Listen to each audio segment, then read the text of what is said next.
जी छोटी झाडं आहेत ती 10 वर्षाच्या आतली आहेत, ती नंतर लावली गेलेली आहेत, ते काढावी लागतील. त्याच्यामध्ये बाबुळची झाडं आहेत, अजून दुसरे काशीची झाडं आहेत, काही रेंट्री आहेत, हे सुद्धा या ठिकाणी उगवलेले आहेत. मला वाटतं ते काढल्याशिवाय इथे साधूंची व्यवस्था, महत्वाची व्यवस्था होऊ शकणार नाही आणि हे करणं अपरिहार्य आहे. आणि म्हणून काही जी झाडं आहेत 10 वर्षाच्या आतली आहेत, काही जी फॉरेन प्रजातीची आहेत, त्यामुळे ती आपल्याला काढावी लागतील आणि ती काढण्यासंदर्भामध्ये आता कामही सुरू झालेलं आहे.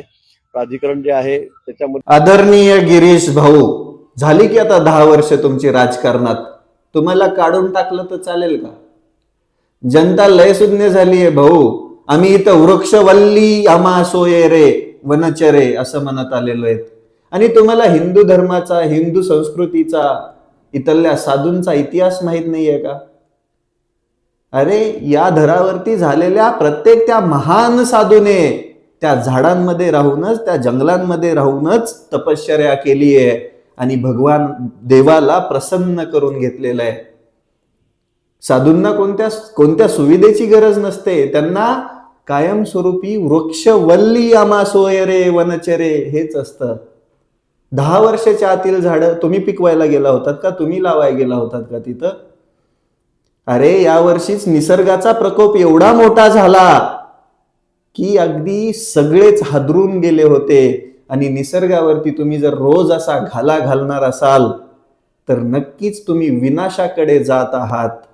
साहेब, तुम्ही म्हटलात एक झाड तोडलं तर आम्ही 10 लावूत, हे मूर्खपणाचं लक्षण आहे. तुम्ही जर एक झाड कापायला गेलात तर त्या झाडाच्या समोर तुम्हाला 100 माणसांना कापावं लागेल, कारण की आमच्यासाठी वृक्षवल्ली हे आमचे सोयरे आहेत.